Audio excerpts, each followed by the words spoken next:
پھر قربانی ہر اس شخص پہ واجب ہے جو مال کے نصاب ہے۔ بعض اوقات گھر کے اندر کئی افراد مال کے نصاب ہوتے ہیں تو سب پہ واجب ہے۔ قربانی واجب آپ نے ادا کر لی اور اپنی طرف سے نفلی بھی دینا چاہتے ہیں تو یہ بھی آپ کو اجازت ہے۔ ہمارے آقا و مولا نے ایک قربانی اپنی طرف سے، ایک قربانی اپنی امت کی طرف سے پیش کی، تو اگر امتی اپنے آقا کی جانب سے قربانی پیش کرتا ہے تو یہ اجر و ثواب کا باعث ہے۔ 3 حصے کر کے دوست احباب کے لیے، غرباء کے لیے اور اپنے لیے تقسیم کر لیں تو یہ قربانی کی روح کے مطابق ہے۔ سارا اگر خود استعمال کرنا چاہیں تو بہرحال اس کی بھی اجازت ہے، لیکن قربانی کی روح کے منافی ہے۔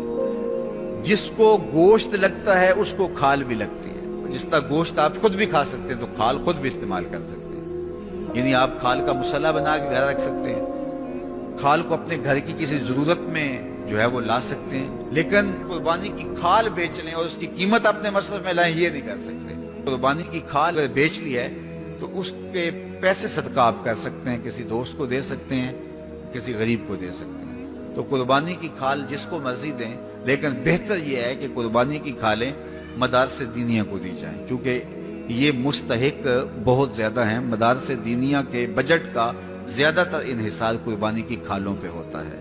کسی زمانے میں مدارس دینیہ کے لیے، مساجد کے لیے اور خانقاہوں کے لیے امراء، رؤوسا اور حکام جاگیریں مقرر کرتے تھے اور ان کا نظم و نسق چلتا تھا۔ ہمارے دیہاتوں میں آج بھی مسجدوں کے نام پہ 8-8، 5-5، 6-6 جو ہے وہ ایکڑ نام ہوتے ہیں اور مسجد کی ضروریات اس کے محاصل سے پوری ہوتی ہیں، لیکن اب تو مدارس دینیہ کا انحصار رہ ہی قربانی کی کھالوں، زکوٰۃ فنڈ اور لوگوں کے تعاون اور مخیر حضرات کی کوشش سے رہ گیا ہے۔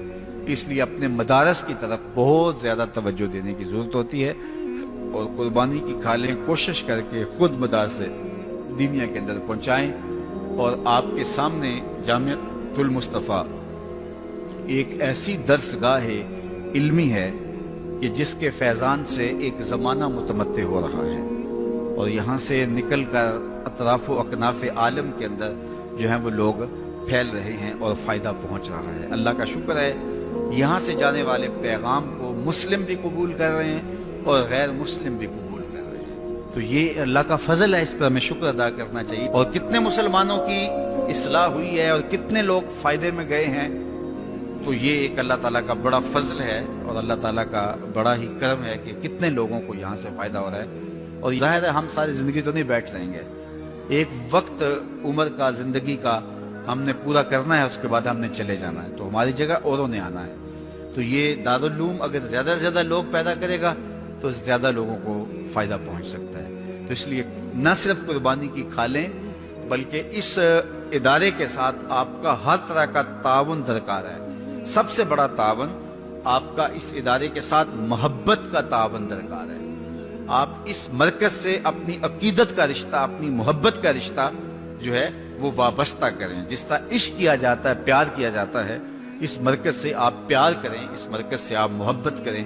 یہ مرکز ہماری عقیدتوں کا مامن اور مسکن ہونا چاہیے، چونکہ اس سے بہت سارے لوگوں کو فائدہ ہو رہا ہے۔ اور غیر عید کا دن اللہ کے حضور ذکر فکر میں گزاریے گا، دوستوں سے ملیے گا، رشتہ داروں سے ملیے گا، اچھے کھانے کھائیے گا، اچھا لباس بھی پہن لیجئے گا، لیکن یہ بات ذہن میں رکھیے گا کہ عید نئے لباس پہننے کا نام نہیں ہے، عید رنگا رنگ کھانے کا نام نہیں ہے، عید اللہ کے شکرانے کا نام ہے۔ رب سے کبھی بھی غافل نہیں ہونا۔ جب عید کے دن سب سے ملتے ہو تو رب سے کیوں نہیں ملتے ہو؟ عید کے دن تو ان سے بھی ملتے ہو جو تم سے ناراض تھے، عید کے دن ان سے بھی تم جفیاں لگاتے ہو جن سے تم بہت دور ہو چکے تھے۔ تم کہتے تھے کہ رسم زمانہ بھی ہے، دستور بھی ہے، آج عید کا دن ہے، آج تو گلے ملنا چاہیے۔ تو یار دشمنوں کو بھی بڑھ بڑھ کے گلے سے ملتے ہو، تو عید کے دن رب سے ملنے مسجد میں کیوں نہیں جاتے ہو؟ اس دن کیوں اللہ سے دور ہو گئے ہو؟ تو 5 گانا نماز کا آپ اہتمام کیجئے۔ ایک اضافی نماز تمہارے اوپر عید کے دن واجب کر دی گئی ہے، تو اس کو بھی ادا کیجئے۔